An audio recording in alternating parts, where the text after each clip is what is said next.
Okay, good morning, Foothill families, and those who are here in the presentation room. Welcome to Mr.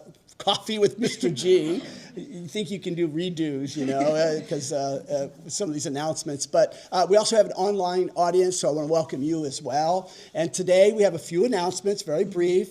And then we want to show you a video on technology, and then we're going to dig in deeper into the conversation of artificial intelligence and AI at Foothill Christian. So probably the most important thing as far as concerning me is, we announced my retirement, and I have peace with that, but I wanted you to be aware of a little bit that the church leadership, our pastor and our elder board have a succession plan. They put together a transition team who are going to kind of go through the various steps and playbook that they have outlined. And there will be announcements along the way to keep people fully aware of what's going on, including some parent focus groups. And so I feel really good about what's in place. I feel honored, and I also feel like the transition and the succession plan's in good hands. We got a fun run coming up in March. Okay, that's our kind of annual fun run, and we're going to be raising money for laptops. It's interesting that we're talking about that today, and technology, laptops, projection units, and classroom tech needs, okay?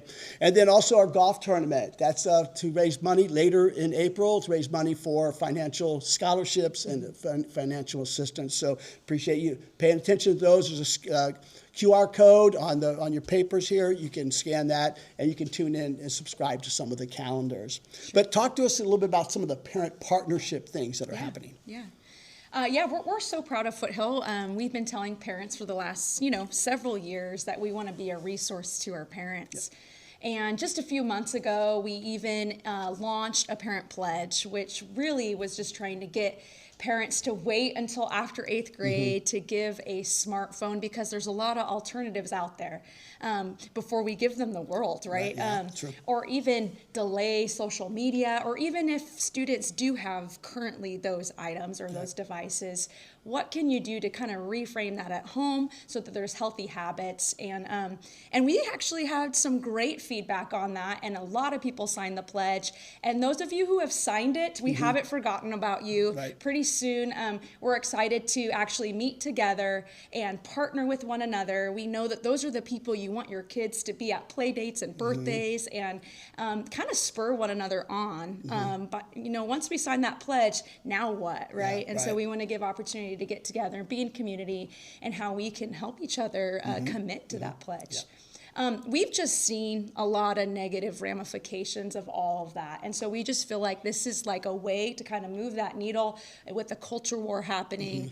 And we really think this will help protect our kids even on campus. So that parent pledge and connecting those families, there's strength in numbers, and they realize they're not alone. They're taking their stance in their home, and others are too. So you'll be hearing from us to get together probably next Wednesday night. Watch for communication about that, so you can meet each other from your grade level who have signed that pledge, and so appreciate that. But out of our parent focus group a year ago, we decided we needed to do more in educating our parents on resources at Foothill, and a little bit more about us, maybe kind of look behind the curtains, our history, things with technology at school and at home, and then also with like TFT. So we've created some video mini courses, and tell us where they can find those. And we're going to see one today, right? We're going to see technology at school, and these are short little TED Talks with me and you,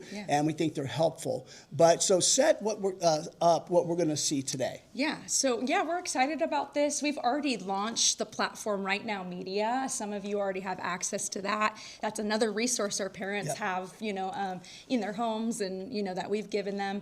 And on that Right Now Media platform, as you log in, we will give access to these mini courses. And today we want to launch one of them. Since we're talking about AI, we thought it was more than appropriate to launch the video of technology at school and what we're up to and what we're doing, but also how to be innovative but careful too, which is in the space of AI is so important as well.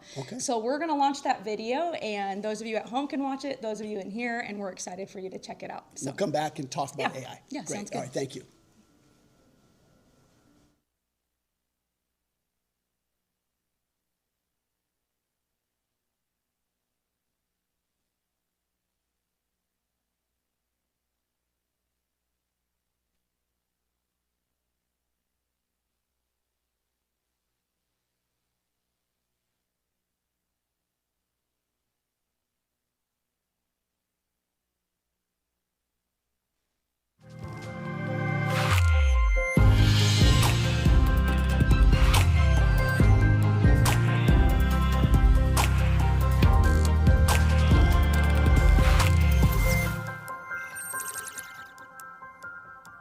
Welcome back, parents, to our Parent U mini courses. I'm here with Miss Wilson, our vice principal, and in our first video about us, our families learned about the history of the school, some of our values and culture, and the programs that help make us special. And but today we're going to highlight technology and how we're using technology. And while it's easy to see the fruits of our fine arts program, like theater performances, orchestra concerts, and artwork throughout the school, our technology program is just as intentional, though sometimes less visible. And that's why I'm excited to spotlight it here. Yeah, at Foothill, technology isn't just about devices. It's a rich learning environment for students to explore and create and develop real-world skills. So we're proud to offer tools that deepen that learning and really open doors for future opportunities. Yeah, because they're going to need those skills in high school and beyond. Yeah. And of course, with great opportunity, though, we know comes great responsibility too. And so every tech decision we make centers on protecting students and teaching them to use technology with wisdom and intentionality and integrity through clear policies. We have trusted certifications, and really our teachers have some purposeful teaching. Yeah, they are on point for that. But also parents can find those policies and guidelines in our parent-student handbook online. So they're there for them to read. Yeah. So in this video, you'll see how we balance innovation with care, preparing students for thoughtful, responsible tech use for years to come. Yes. So let's start with the elementary school. First through fifth grade, they all come up here to the tech lab for their computer classes. I mean, they have tech in their classrooms, but they come here for that. And the minutes in the younger grades are a certain amount, and then as they get older, those minutes increase. And the kids are learning computer skills with Microsoft Office, Google Suite. They're doing coding and typing. I mean, typing is a lost art, so they're working with that. But in the third trimester, they typically go a little deeper dive with some hands-on projects. And with those, they're working with simple robotics. They're designing video games. How cool is that? And also working with circuit boards and some of those other extended activities, not just typing and computer learning. Okay, but also. Our school aligns the learning objectives with ISTE, the International Society for Technology Education. So what the kids are learning at each grade level meet global international standards. Yeah, earlier you mentioned that they come up here for the tech lab, but you said tech is not just in the lab. True. I mean, it's all across grade levels, across our campus. So our classrooms are equipped with technology. Yes. So we have teacher laptops, document cameras, smart boards, student iPad carts. The teachers have Apple trackpads. Those trackpads, I mean, the kids are pretty wowed by that because the teachers walk around with like a trackpad controlling their computer in the palm of their hand. That's pretty cool. Yeah. And we also have Apple TVs all throughout campus, which supports dynamic instruction and blended learning. Yeah, Miss Wilson, I'm kind of smiling because when technology was growing in its relevance and everything. I had teachers that would come to me and say, Mr. G, I can't teach with this technology. And now they come to me and say, I can't teach without it. Yeah. And that's actually true for our junior hires too, because they just live in a tech-saturated world. So we actually have a one-to-one iPad program in junior high, which encourages independence for them, collaboration, and helps students manage assignments with ease. And these iPads don't just supplement the learning, they actually provide learning opportunities that couldn't be done, like you said, with the teachers without technology. So it includes tech like research, editing films, building websites, and then creating presentations, all using that iPad. Yeah. But tell us a little about the junior high elective program. Oh, yeah. Well, our technology offers a wide range of valuable learning experience. It's the junior high electives really that leave the greatest impression with the kids. It's the highlight for them. They have a lot. Yeah. So we actually offer fun, hands-on electives like architectural design in Minecraft, 3D printing and drones, app design and coding, digital art and animation, where they're using apps like Procreate and Rough Animator, and even competitive esports. And our kids are playing hundreds of teams nationwide. So it's pretty incredible. Yeah, and like our regular sports program or traditional sports, our kids are competitive. Our esports teams are competitive. Yeah. In fact, one student took first place last year. Yeah. And we had a pretty big trophy We too. did, yeah, that was but creating apps, architectural design, what great opportunities. So while these tools and these innovative classes are pretty exciting and forward thinking, I mean, there's even career trajectory lessons that we expose them to, but if we don't teach them to use it wisely, it's like handing them the keys to a car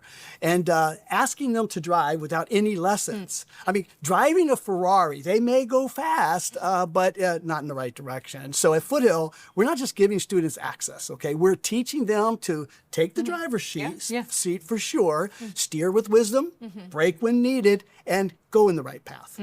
Yeah, and that's why we've pursued and earned Protect Young Eyes certification, a rigorous process ensuring we meet several key standards. It's kind of like a school accreditation, but focus on tech, right? Yeah, very much so. So some of those standards include clear tech policies, strong tech systems, careful tech education, informed parents, and so much more under that umbrella. Yeah. And in fact, I'd like to do a shout out. Last year we had a parent focus group, and many of them spoke into this certification process and helped us to get it. Yeah, definitely. That's cool. And also our phone-free and Apple Watch-free school day keeps distractions really low and student focus really high. I know our teachers appreciate that, and I think parents, you do too. And to that point, we really encourage families not to give their children iPhones until really after middle school. Please. Yes. Statistics support actually this idea and really say that delay is the way. We want our school culture to be one that encourages families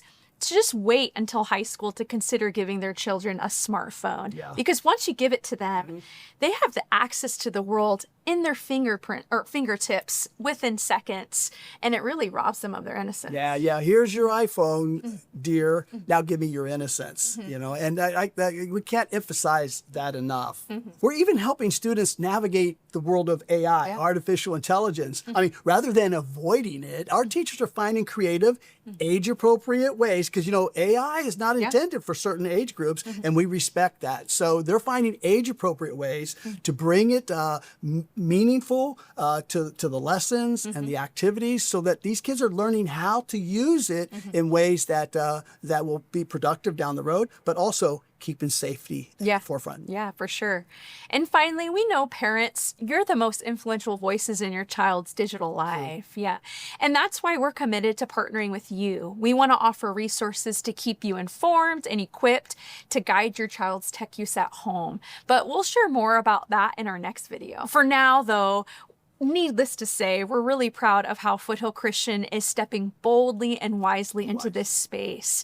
You mentioned earlier that we're not avoiding this forward-thinking tech. We want our students to learn how to use it. And not just to keep up, but we want to elevate the learning and help them grow their gifts and maybe someday make an impact for God's kingdom in this space. Absolutely. Well, thank you for joining us to see how we combine exciting, innovative technology with intentional safeguards to support our students. In the next video, we're going to focus on how you can join us in this tech-wise journey at home.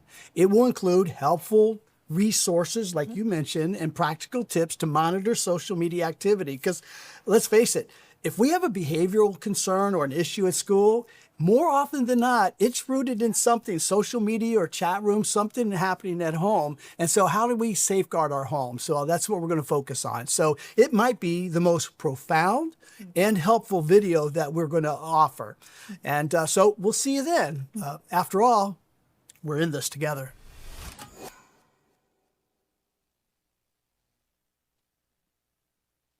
Awesome. You guys are the first sneak peek viewers of that. So obviously we're very excited to launch those. And like we said in the video, trying to balance innovation with care. And I think when we approach AI, we have to do the same thing, right? We have to be bold, but also wise and careful. So we want to spend the rest of this morning just focusing on artificial intelligence and inform parents on what we're doing, how we're navigating that with kids at these grade levels here at Foothill. In fact, before I start, I'd actually like to invite our computer teacher, Miss Heminger, her, so she's going to join me up here today. And Miss Heminger, we're so glad you're here. Thanks for having me. Yeah, I think like a lot of people know you as the computer teacher, but what a lot of people don't know is she also leads, we have a tech team, which is kind of like a task force on campus that are testing new ideas. They kind of become our little early adopters. Even with AI, we launch things with them first, and instead of launching with others. It's a fun job. It is fun. They get to kind of work behind the scenes, and because we want to go slow in that regard, and we want to be careful. But also the tech team is a great support to our teachers too, where they come alongside them. So Miss Heminger is a leader in that, and so we're so grateful for her. But Miss Heminger, before we talk about what's happening on campus with AI, I think we all know AI is everywhere, right? In fact, it's kind of exploding, right? Yes. And statistics are showing like a percentage of organizations are using AI. It's like 50 to 75%, which is really pretty high. So it's increasingly becoming more and more normal. At the same time, it's not like this just happened overnight. No. Like it's been around for a long time. Does anyone remember Microsoft Word, if you're old enough, the little Clippy? I don't know if you remember Clippy, but but that was kind of like, that was an AI in a sense to help with spell check and grammar check, and that is part of AI. Even Google Maps that you use, if you've been using Alexa and Siri for a while, that is all kind of AI generated. So it's not necessarily new. And now as we see even algorithms through Netflix and social media, it's all AI driven. So it is everywhere, and we see that it is like used multiple times per day for people. And so as school educators, we have to pay close attention to that too, because we would be naive to think that we have to guide our students in this way too. If it's out there, they know about it too. Exactly. And we've even seen like people are putting money to this thing. I mean, organizations, they're aggressively betting real money on AI, which is just seems crazy, right? And so the reality is, I want to share, I think we all know AI is everywhere, but the reality is, I like this analogy. The genie is already out of the bottle, and it's not going back in. And so what do we do with that? And so today, that's what I want to focus on. First, I just want to share, and it's kind of our video that we launched this morning kind of alluded to this too, but I want people to know that Foothill strives to be both relevant and distinctive. We call ourselves decidedly academic, distinctively Christian, and that doesn't change with AI, right? One of my favorite passages just in this culture war that we're in comes from John 17, verses 15 through 17. And what Jesus is praying, it's right before his crucifixion. He's saying, God, please, I want to pray for my disciples. Don't take them out of the world, but preserve them in the truth, right? And so that is our prayer for our students too. It's not like we can take them out of the world, right? We can't keep them and hide them from AI. It's everywhere. But how do we preserve them and point them to God's truth? That's our ultimate prayer, and that's our mission. And so I just want to encourage everybody that we are going to engage this space wisely, and we will not compromise our mission, and we won't drift from the truth. And that is kind of our anchor in all this. I want to read this quote. It's from ACSI, who we're accredited under. They've done a lot of research on AI, and so we're staying in tune with that. We're using them kind of as our guide to make sure we're being careful in this space. But I think this is a helpful quote to kind of set us up of why we do what we do at Foothill. And here's what it says. We have to remember that AI is almost certainly neither the thing that will save education, the way some fanatics describe them, nor the end of education, as some critics seem to think. The truth is usually somewhere in between these poles. We need to avoid the pitfalls of viewing technology with either too much optimism or with undue pessimism. Right? We can't be too optimistic and lean in one direction where we just go out, and do whatever on AI. But we also don't want to be pessimistic, right? We are called to kind of live between those two poles. And so at Foothill, that's what we try to accomplish. Exactly. So first, we just want to talk about, okay, if we're living in between those two poles, what are we doing at school? And let's maybe focus on teachers first. We know that education is more than just this transformation of or this transmission of information, right? We have to teach differently now. So tell us a little bit about what we're doing on campus in this space, maybe how teachers have been learning AI, and maybe you can share some of that first. Yeah. I mean, I'm super excited because teachers have been really on board with it and excited to try new things, to enhance lessons and make them more engaging and fun. And so just some of the ways that we've kind of been digging into it, we use them like AI to help with choice boards. So what that is students now have different options to learn the content. And whether that's they're maybe a visual learner, they have an opportunity to do an activity that's specifically for them. Or maybe, they're an auditory learner. Now they have an activity specifically for them. That's great. So they have different options to choose from. Also with learning centers, they've been able to make board games to learn content. Which is super fun and helpful, right? Engaging, and now the teacher's not having to, build a board game from scratch, but taking the material and creating something that's interactive and fun for them. Yeah. It's almost like we've always all along wanted our kids to think critically. Exactly. And that hasn't changed, No, right? not at It's all. just now in kind of creative ways, different ways, and now the learning also can be fun, where the Exactly. teacher is kind of the facilitator, the guide on the side, Exactly. as the kids get to learn at their level too. Right? Perfect. Yeah. And so, just digging into this a little bit, some teachers have been able to implement different lessons and activities. And so we're actually going to have a couple of them come in today and share some of the lessons that they've been able to do. How about I'll leave, Okay. and we'll invite the first Perfect. teacher here, and then Yeah. she can share. Perfect. We're going to invite up Mrs. Dahlke, who teaches 3rd grade here. And thank you for being here. I'm happy. So, Mrs. Dahlke, how are you using AI with your 3rd graders? Yes, so starting last year, I learned about Magic School, which is a platform for students and teachers to use AI in the classroom in a safe way. So I started with taking some of their certification classes as a teacher to kind of learn how to use it and That's then to great. use it safely in the classroom. And then I introduced it to the students through a PowerPoint of like, what is AI, the do's and the don'ts of AI.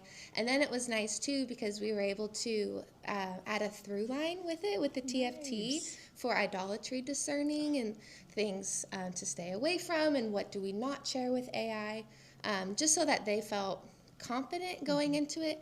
And then they all had to sign like a waiver of using it ethically and morally and for learning purposes, not just to like be silly and do other things that we don't need to do. And then we started the project. So we used it for science first. What you can do in Magic School is really neat. You can set up virtual classrooms, and then you get all your students into them through their iPad. And I was able to upload the pages from our science textbook, which was all about a scientist named Robert Hooke. And they basically got to interview him through the lens of the textbook. So they had prompts to ask Robert Hooke, and then the AI bot would spit out the information through a biblical worldview lens because our curriculum is from a biblical worldview too. That's great. So they had all these questions to ask Robert Hooke, and then they had a poster board to fill out and decorate with all the information. So it was nice because they were still learning the curriculum and the information in the curriculum, but it was in a more fun and engaging way. And then the kids got to present their posters to the class because they all had a different topic that still was within the bounds of cells and what Robert Hooke knew, and even how it has grown to today with our knowledge and stuff. So Wow. So how did the students respond to that lesson. They were obsessed. They really loved it. They've been asking to do it again, so we're going to do it for our upcoming social studies unit. Okay, Yeah, so now we're going to try it nice. with a different subject and see how it goes. Yeah, I love how they still did the work. Yes. Like they were Yeah. the ones that came up with the questions. They were the ones that took the information that they received from the AI chatbot and they translated that information into a poster and were able to present that information after. Yes. I think that's really cool. Me too. Thank you so Yeah, much. thanks, or Mrs. Dalton. Thank you for having me.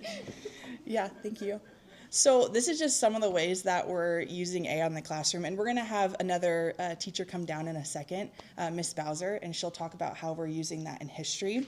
But I'm going to talk about just a couple other ways that we're using it. It's what's nice about being on the tech team is I get to kind of see a behind the scenes look of how everyone's using it for lessons and all that fun stuff. So some of the ways, some of our teachers are using them for sentence starters. So some of our kids have, maybe struggle with writing a little bit. Now we have sentence starters to be able to help prompt writing and give them words to use and kind of facilitate that process. There's also a way to do leveled reading, which this is my favorite one. But we have students that read at a really high level, and we have students that read at a lower reading level. And what we can do is we can actually take the content that the students are learning and level it specifically for them. So they're still learning the content that everyone is learning in the class, but now it's at a challenging reading level or it's at a reading level that fits their needs. Yeah. And Ms. Hemriger, like even when Mrs. Dalkey was sharing and even what you're sharing now, it doesn't always have to be the whole internet that we're receiving this information from. We have to be careful because there could be a bias on AI because it's a library of information. They're using our textbooks that the kids would read anyways to pull from that information. And again, now it's an engaging way or a leveled way for them. And what was nice too is it has the biblical integration, which is awesome to be able to have that. And some other things, we have essential questions, which is just short-term and long-term learning targets. So it's giving teachers the language to be able to communicate to the students, hey, this is our goal. This is what we're trying to get to, and invite them into that learning process. Which and is even cool. like words they can understand. Right? So that teachers don't have to reinvent the wheel. It's not, we're not reading, the curriculum goals specifically to the students, but we're able to change the language on that. Well, we have another teacher here, and I'd love to invite her. Thanks. Love to invite her up here. Miss Bowser teaches junior high history, and she is here to share a little bit about how she's used it for her class. So, Miss Bowser, thanks for being here. Yeah, no problems. Okay, so I have the privilege of teaching 8th grade, which is U.S. history, and it's really neat because 250 years ago our country is created, and we talk about how democracy has progressed since then, some ways that it's the same, some ways that it's different. And in 2024, there was a new presidential candidate, right? And so we had the opportunity to do a mock election in my classroom. And I thought, how can I make this fun for the students? And my last name being Bowser, it kind of just makes things really easy. And so I actually was like, hey, I think ChatGPT could come up with a script for my students to use a mock election based off of the theme Super Mario. So I was like, let's have my candidates be Bowser, Mario, Luigi, and Princess Peach. And each one was assigned a political party. And so it was really cool because it took away these natural biases that we have towards presidential candidates already. And so I was like, let's see what ChatGPT can do. So they developed this whole script, and I thought originally, I was like, I'll just have my students read along and we'll debrief. But then I was like, I could do a full mock election in my class. And so this particular group of students loved debate. And so it was a lot of fun because I set up a whole panel in my class, and there was someone that was representing Mario, and then Bowser, Luigi, Princess Peach, which was really fun. And so we did this whole mock trial in my class, and students were able to learn about popular vote, the Electoral College, just different things through a fun kid view. And it even was neat too because everything was based off of how can we advance the Mushroom Kingdom, right? So it wasn't even like it wasn't so intense, right? There wasn't so much on the line. And so it was really fun. Do you mind if I read something that ChatGPT came up with? Yeah. So I wanted to read just kind of the intro to the script. it was cool because Toad was the moderator. So totally get to geek out on it just being Super Mario. And here was like the intro. It says, "Welcome, citizens of the Mushroom Kingdom. I'm Toad, and I'm honored to be your moderator for tonight's presidential debate. We're here to hear from 4 candidates running for president: Bowser, Mario, Luigi, and Princess Peach. Each of them has a vision for our kingdom, and tonight we'll dive into their plans and ideas. Let's begin with opening statements, starting with Bowser." And so it was cool because then these candidates got to go back and forth, and then at the end we did a voting, and there was someone that won, and we talked about why do you think that candidate won, and students were able to go back and find context that ChatGPT created in the script, which was really cool. That's really cool. Yeah. Oh my gosh. Yeah, it's a lot of fun. I'm sure they loved that. It was a lot of fun. We had a blast. Yeah. Do you feel like they had a lot of content to talk about after the election based on what they learned in it? Yeah, it was really neat because even ChatGPT, it was a great way for me to be able to hone in on specific topics, right? So I was like, okay, I want these candidates to talk about education. And so it was cool because then it was also specific to them, like how would it affect me what's cool too is about those students were 14 at the time, and during our next presidential election, they'll be 18. So some of them might be able to vote in it. So it kind of made it a little bit more fun too. Yeah. So our debrief conversation was really good. And we also got to point it back towards Jesus and what do we want in a presidential candidate? And so that was really neat. Yeah. Even talk a little bit about the Imago Dei part of it. Yeah. So it was cool just taking those natural biases away, right? Because we think of certain presidential candidates, right? And we're like, oh, I'm hesitant. But when it's Mario, Luigi, Princess Peach, it's just really cool to be in that imaginative state, but then also to go back and reflect, okay, well, we want biblical principles for these presidential candidates, but also recognizing everyone's created in the image of God. And so it kind of takes away, like when we start to talk about presidential candidates, sometimes we can be a little harsh to their character, right? And the things that we see, but then recognizing, hey, Trump is created in the image of God. Biden is created in the image of God. And so I think it's just a really cool way to reflect. Yeah. But I think it's really neat because it brings creativity and imaginative stuff to it, but then it also brings it back to reality, which is really cool. Well, I'm sure there was a ton of buy-in for the students too, because they know all those characters. Yeah. They're like, yes, it's time. Got to nerd out. It was great. Awesome. Well, before we're gonna have you talk a little bit more in a second, but before we do that, we're gonna transition from how teachers are using AI to now how students are getting to engage with AI in the classroom. And this is more there. Mrs. Wilson's gonna talk about this later with the age requirements and all of that. But we're mostly just putting training wheels on the kiddos and teaching them how to use it wisely, to be able to discern. And something that I constantly talk about in the classroom, they're hearing this from first grade all the way through junior high, is my storyline in Deep Hope, which is good gifts for God's glory. So technology is a good gift, and we need to use it for God's glory. And so I'm teaching the kiddos how to discern that. So whether it's, esports video gaming, like how can we use this to glorify God, or whether it's 3D printing, whatever it may be, we're trying to learn this now. How can we glorify God and how can we serve others with technology? Because it can very, very easily go the other direction. Where it's very self-serving, or it can tear people down. And so as we're getting into AI with the kiddos, we're focusing on how to teach them discernment and use it wisely. And we're just dipping our toes in a little bit. So do you mind sharing how you used it with the junior hires? Yeah, so I've used it with my world history class. I have the privilege of teaching world history too. And we talk a lot about religion and culture. And so the basis of this project is that during our Sub-Saharan Africa unit, the students get to choose a region that they're going to create a 10-day expedition to go on. And they have no budget, so it gets kind of wild and kind of crazy. But it's a ton, right? It must be nice. And so it becomes a lot of fun. And so the students get to do this research on certain parts of Africa.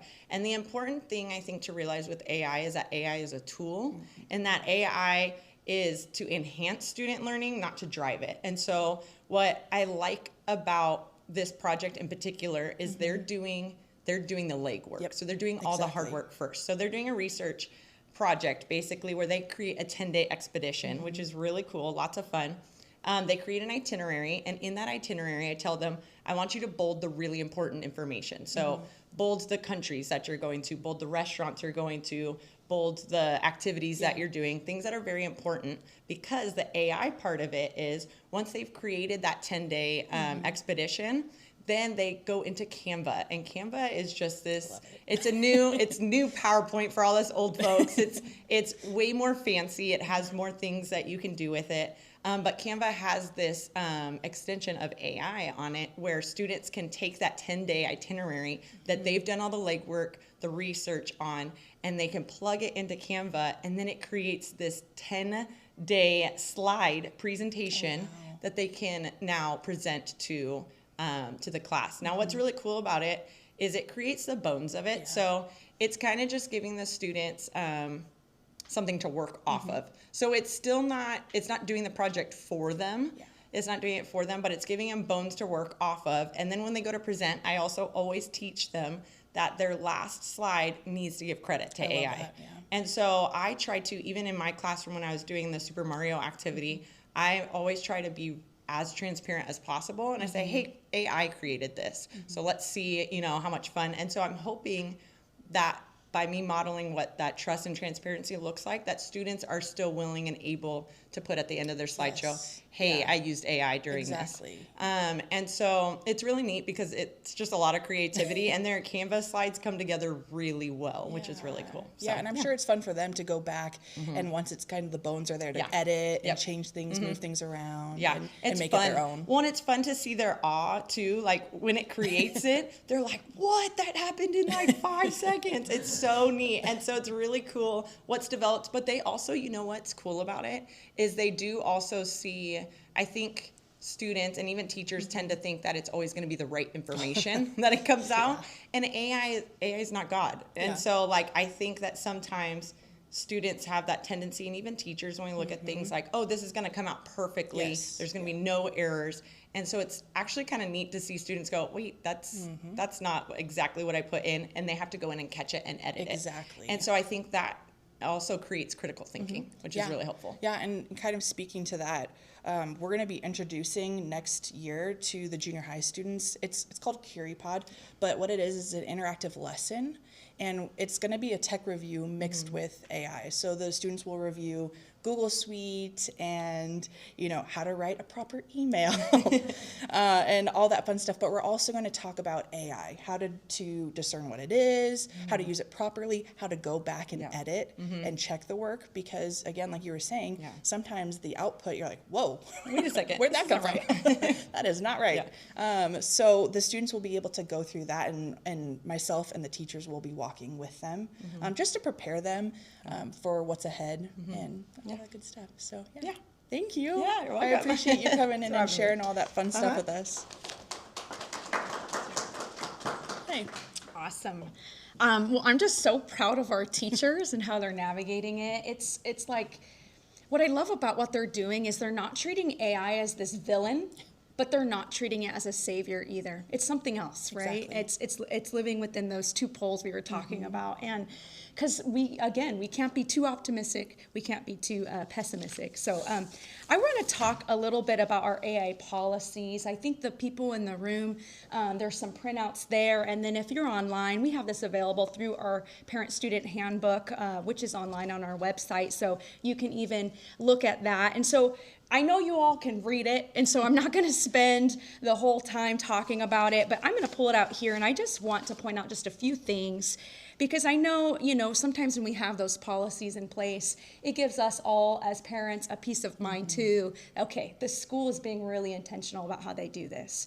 One thing I want to point out is just under our permission. Yes. We have to be really careful there because of the age group we have. We have junior K through 8th grade.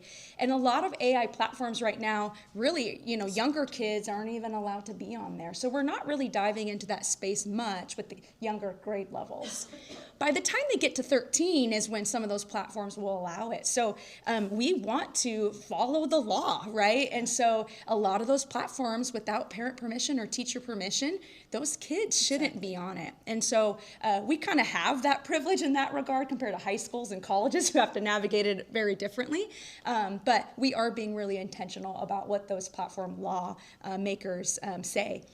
We don't let students use it if they haven't gotten prior permission from the teachers in junior high. And even Mrs. Dalkey, we heard that they signed a waiver that parents also signed in 3rd grade explaining the activity. So we're trying to be very intentional about that as well. We heard Ms. Bowser say that if students have gotten permission, right, we always start there, they would at least cite, right, the AI work, and how do we teach them to have the proper citation, because that's a new thing they have to learn, just like we learn MLA and all those things. How do we give credit if it's not the student's own work? We call that plagiarism, right? And so we have to teach the kids how to do that. We are expecting that they give their original work. Another privilege we have at our school is a lot of junior high writing, you can kind of tell when it's AI. When it gets to college, it's a little trickier, right? But for us, we're like, we know you didn't write that. And so it's a little easier to decipher, but the teachers are doing also a lot of writing in class as well, Yes. which kind of helps with navigating that too. Another policy I want to point out on here is any use of AI tools has to adhere to just our integrity policies, our behavior policies, not used for the intention of bullying, right? Not used to put anyone down or make fun of. And so that is also part of our guidelines and our policies. So again, we have a whole list of things. I only covered a few. There's so many more that we encourage you to read them and be familiar with them. We feel like they're helpful, right, to guide us right now. And again, permission first, right? And again, we can wait a little bit because those platforms sometimes are for teenagers and beyond. And one more thing I kind of want to talk about before we end is there's also a component of AI being used at home, and we could really use parent support in that way too. If we're holding the kids accountable to our policies that say, hey, have permission, do your original work, right? We're asking that parents can help us in that way too, where we're not giving them freedom on these AI spaces. But more importantly, the research is out there, and this is where AI becomes a little bit more troublesome, maybe more of the villain side of things, is we're seeing AI now become companions to young adolescents, kids even. In fact, here's a study from Common Sense Media, if you're familiar with that platform. They surveyed more than 1,000 teens, and 72% are actively using AI as companions. Another research group, Aura Parents, they found that 42% of children use AI specifically for companionship, and that's not homework, that's not curiosity, but that's connection that they're trying to find. So this is concerning, very concerning and alarming, and I know it can kind of feel wearisome as a parent too, and then even for us. Through that research, what they found is more than a third of that content, that companionship that they were seeking, the topic was mostly violence. And after that, it was more sexual things in nature. So those were the top two things. And that's not where we want our kids to go to find answers. One thing I want to point out too is these AI companions, it's like they're teaching kids that relationships should be effortless. Or they're always affirming them, right? Or even that this companionship is about them. in the biblical worldview, right, we teach them that life is not about you, you know, and we in relationships we don't say or give everyone exactly what they want, or you know, we try to help them learn empathy and patience, and emotional maturity grows sometimes when there's disagreement, right? Not always affirming them, and so we have to be careful there. Kids need real connections with real people. And so parents at home, we really feel like your involvement really matters too. So stay in tune and see if your kid's engaging with AI at home. We would tell you to navigate that very carefully, because the last thing you want is for them to go there for answers. That's not what we want for our students here, and that's not how we're using AI on campus. It should never, right, replace that human connection. So I just want to encourage parents with that to definitely stay in tune, create that relational depth between kids. The reality is a lot of young people think that AI is this omnipresent or this omniscient, I can't even say it, but all-knowing, like that's not how AI works. It's not present. It's not a human, right? Yeah. It's a chat bot. It's a robot, right? Exactly. And it's not all knowing, because it might know a lot, but there's some biases, or it's not just getting truth from the Bible. It's trying to find truth in these things from different sources, and then it's blurring the truth, right? What I love about hearing about, when experts try to figure out where the counterfeit money is, they don't focus on the fake money, right? They focus on the real thing, so they can kind of decipher the truth. Exactly. And that's what we want for our kids too. When we have the extra privilege that maybe a lot of public schools don't have, where we can point them to the truth, they can know the truth, so they can be idolatry discerners, know what's right, what's wrong, what's fake, what's real. And so we're helping them navigate in that space. Again, not treating AI as a villain, not treating it as a savior, but finding a balance in between. So we're excited what Foothill holds. We're going to keep learning in this space. The tech team is going to keep kind of growing now that genie is out of the bottle, and we're excited to navigate this with our kids. So, we would like to open up this time to any questions regarding this topic or AI. Or any online.